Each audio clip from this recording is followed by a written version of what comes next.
ಮಲತಾಯಿ ಆದ್ರೂ ಕೂಡ ಮಾದರಿಯಾಗಿ ನಾನು ಸಮಾಜಕ್ಕೆ ಒಂದು ಸಂದೇಶ ರವಾನೆ ಮಾಡ್ತೀನಿ ಅಂತ ಹೇಳಬೇಕಾಗಿದ್ದ ಹೆಂಗಸು ಆಸ್ತಿ ಕಲಹವನ್ನ ಮಾಡಿದ್ದಾಳೆ. ಮಂಡ್ಯದಲ್ಲಿ ಆಸ್ತಿ ಕಲಹಕ್ಕೋಸ್ಕರ ಗದ್ದೆಯಲ್ಲಿ ಮಲತಾಯಿ ಮಗಳ ಮೇಲೆಯೇ ಅಟ್ಯಾಕ್ ಮಾಡಿದ್ದಾಳೆ. ಮಗಳ ಮೇಲೆ ಮಲತಾಯಿ ಭಾಗ್ಯ ದೌರ್ಜನ್ಯ ದಬ್ಬಾಳಿಕೆಯನ್ನ ಮೆರೆದಿರುವಂತಹ ಸ್ಟೋರಿ ಇದಾಗಿದ್ದು ಮದ್ದೂರು ತಾಲೂಕಿನ ಡಿ ಮಲ್ಲಿಗೆರೆ ಗ್ರಾಮದಲ್ಲಿ ನಡೆದಿರುವ ಘಟನೆ ಇದಾಗಿದೆ. ಜಮೀನಿನ ಜಾಗದ ವಿಚಾರಕ್ಕೆ ಮಗಳು ರೋಜಾ ಮೇಲೆ ಮಲತಾಯಿ ಹಲ್ಲೆ ಮಾಡಿದ್ದಾಳೆ. ಅದು ಹೆಂಗೆ? ಗದ್ದೆಯಲ್ಲಿ ಕೆಳಗೆ ಬೀಳಿಸಿ ಮೇಲೆ ಕೂತು ಆಕೆ ಹಲ್ಲೆ ಮಾಡ್ತಿರುವಂತದ್ದು ಬೆಳಕಿಗೆ ಬರ್ತಾ ಇದೆ. ಮಗಳು ಕಿರ್ಚಾಡ್ತಾ ಇದ್ರು ಕೂಡ ಮಲತಾಯಿಯ ಮನಸ್ಸು ಕರಗಲೇ ಇಲ್ಲ. ಹಲ್ಲೆಗೊಳಗಾದಂತಹ ಪುತ್ರಿ ರೋಜಾ ಇದೀಗ ಪೊಲೀಸ್ ಠಾಣೆಯ ಮೊರೆ ಹೋಗಿದ್ದು ಕಂಪ್ಲೇಂಟ್ ಕೂಡ ಕೊಟ್ಟಿದ್ದಾರೆ. ಕೊಪ್ಪ ಪೊಲೀಸ್ ಠಾಣಾ ವ್ಯಾಪ್ತಿಯಲ್ಲಿ ಈ ಕುರಿತು ಪ್ರಕರಣ ದಾಖಲಾಗಿದೆ.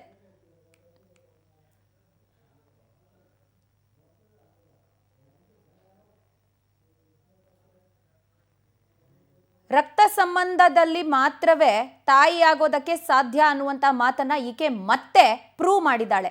ಮಲತಾಯಿ ಮಗಳ ಮೇಲೆ ಹೆಂಗ್ ಕೂತ್ಕೊಂಡು ಹಲ್ಲೆ ಮಾಡ್ತಿದ್ದಾಳೆ ಅನ್ನುವಂಥದ್ದನ್ನು ನಾವು ಗಮನಿಸಬಹುದಾಗಿದೆ. ಕೆಸರಲ್ಲಿ ಬಿದ್ದು ಹೊರಳಾಡಿಸಿ ಆಕೆ ಮೇಲ್ ಕೂತ್ಕೊಂಡು ತನ್ನ ದೌರ್ಜನ್ಯ ದಬ್ಬಾಳಿಕೆಯನ್ನ ಮಾಡ್ತಿದ್ದಾಳೆ. ಯಾರೋ ಆಚೆ ಬೀದಿ ಈಚೆ ಬೀದಿಯವರು ಅಂತೇನಲ್ಲ, ಈಕೆ ಮಲತಾಯಿ ಯಾವ ರೀತಿ ಅಟ್ಯಾಕ್ ಮಾಡ್ತಿದ್ದಾಳೆ ಅನ್ನುವಂಥದ್ದನ್ನ ನಾವಿಲ್ಲಿ ಗಮನಿಸಬಹುದಾಗಿದೆ. ಮದ್ದೂರು ತಾಲೂಕಿನ ಡಿ ಮಲ್ಲಿಗೆರೆ ಗ್ರಾಮದಲ್ಲಿ ನಡೆದಿರೋ ಘಟನೆ ಇದಾಗಿದ್ದು ಜಮೀನಿನ ಜಾಗದ ವಿಚಾರಕ್ಕೆ ಮಗಳು ರೋಜಾ ಮೇಲೆ ಹಲ್ಲೆಯನ್ನ ಮಾಡ್ತಿದ್ದಾಳೆ ಭಾಗ್ಯ ಅಂತ ಹೇಳಿ ಗೊತ್ತಾಗ್ತಾ ಇದೆ. ಮಗಳು ಕಿರ್ಚಾಡ್ತಾ ಇದ್ರು ಕೂಡ ಆಕೆ ಮನಸ್ಸೇ ಕರಗ್ತಾ ಇಲ್ಲ. ಕೈ ಹಿಡ್ಕೊಂಡು ತಿರುಗಿಸೋದು, ಆಕೆ ಮೇಲೆ ಹಲ್ಲೆ ಮಾಡೋದು, ಅಬ್ಬಬ್ಬಬ್ಬಬ್ಬಾ, ಈಕೆಯನ್ನು ಯಾರಾದರೂ ತಾಯಿ ಅಂತ ಕರೆಯೋದಕ್ಕಾಗತ್ತೆ? ಮಲತಾಯಿನೂ ಅಲ್ಲ ಈಕೆ. ಕನಿಷ್ಠ ಪಕ್ಷ ಒಂದು ಮಾನವೀಯತೆನೂ ಇಲ್ಲದೆ ಇರುವಂತ ರೀತಿಯಲ್ಲಿ ವರ್ತನೆ ಮಾಡ್ತಿದ್ದಾಳೆ. ಜಮೀನ್ ವ್ಯಾಜ್ಯ 1000 ಇರಲಿ, ಕೂತ್ ಮಾತನಾಡೋದಕ್ಕಾಗೋದಿಲ್ವಾ?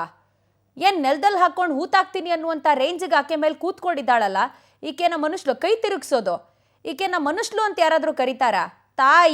ತಾಯಿಯ ಮನಸ್ಸು, ತಾಯಿ ಕರುಳು ಯಾವ್ದಾರು ಇದೆಯಾ ಈಕೆಗೆ? ಇಂಥವ್ರೇ ಸಮಾಜಕ್ಕೆ ಮಾರಕ.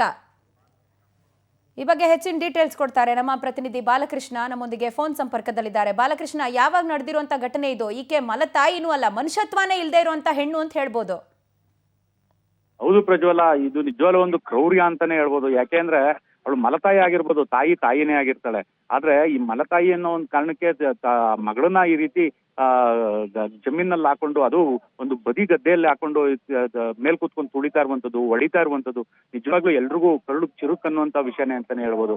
ಇವರು ಜಮೀನ್ ವಿಷಯವಾಗಿ ಏನೋ ಕೂತು ಬಗೆಹರಿಸಬಹುದಾಗಿತ್ತು. ಊರಲ್ಲಿ ಮುಖಂಡರುಗಳಿದ್ರು, ಎಲ್ಲರನ್ನು ಕೂರ್ಸಿ ಬಗೆಹರಿಸಬಹುದಾಗಿತ್ತು. ಆದ್ರೆ ಈಕೆ ತನ್ನ ಮಗಳನ್ಸ್ಕೊಂಡವಳನ್ನ ಈ ರೀತಿ ಮಲತಾಯಿ ನಿಜವಾಗ್ಲೂ ಆ ಗದ್ದೆ ಒಳಗೆಲ್ಲ ಹಾಕೊಂಡು ಹೊಡೆದು ತುಳಿತಾ ಇರುವಂತದ್ದು ಎಲ್ಲರೂ ಒಂದು ಆಕ್ರೋಶಕ್ಕೂ ಕೂಡ ಕಾರಣವಾಗಿರುವಂತದ್ದು. ಯಾರೇ ಕ್ವಶನ್ ಕೇಳಿದ್ರು ಕೂಡ ಆಕೆ ತುಂಬಾ ವರ್ಷಾಗಿ ಮಾತಾಡ್ಕೊಂಡು ಆಕೆನ ಹೊಡೆದಿರುವಂತದ್ದು. ಈಗ ಅದು ಡಿ ಮಲ್ಲಿಗೆರೆಯಲ್ಲಿ ಆಗಿರುವಂತದ್ದು, ಮದ್ದೂರು ಪೊಲೀಸ್ ಠಾಣೆಯಲ್ಲಿ ಪ್ರಕರಣ ದಾಖಲಾಗಿದೆ. ಒಟ್ಟಾರೆ ಹೇಳ್ಬೇಕು ಅಂದ್ರೆ ಈ ರೀತಿ ನಡೆದಿರುವಂತ ಕ್ರೌರ್ಯ ಎಲ್ಲರಲ್ಲೂ ಕೂಡ ಒಂದು ಕರಳು ಚುರುಕುವಂತ ಒಂದು ಕ್ರೌರ್ಯನೇ. ಯಾಕೆಂದ್ರೆ ಆ ಮಗಳು ಆ ಗದ್ದೆ ಒಳಗೆ ಸಿಗಾಕೊಂಡು ಒದ್ದಾಡ್ತಾ ಇರುವಂತ ದೃಶ್ಯ ನಿಜವಾಗ್ಲೂ ಎಲ್ಲರಲ್ಲೂ ಒಂದು ಆತಂಕನೂ ಸೃಷ್ಟಿ ಮಾಡುತ್ತೆ, ಮತ್ತೆ ಒಂದು ಇದು ಕ್ರೌರ್ಯ ಅಂತಾನೂ ಕೂಡ ಹೇಳ್ತಾ ಇರುವಂತದ್ದು ಪ್ರಜ್ವಲ.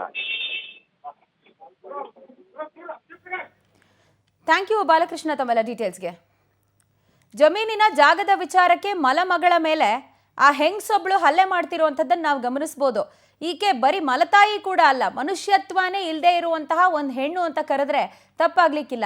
ಆಕೆ ಆ ಮಗಳನ್ನ ನೆಲಕ್ಕೆ ಹಾಕೊಂಡು ಆಕೆ ಕೂಗಾಡಿ ಕಿರ್ಚಾಡ್ತಿದ್ದಾಳೆ, ಅಂಗಲಾಚ್ತಿದ್ದಾಳೆ ನನ್ನನ್ನು ಬಿಟ್ಬಿಡಿ ಅಂತ. ಬಟ್ ಸ್ಟಿಲ್ ಆಕೆ ಯಾವ ರೀತಿ ವರ್ತನೆ ಮಾಡ್ತಿದ್ದಾಳೆ ಅನ್ನುವಂಥದ್ದನ್ನು ನೋಡ್ತಾ ಇದ್ದೀವಿ.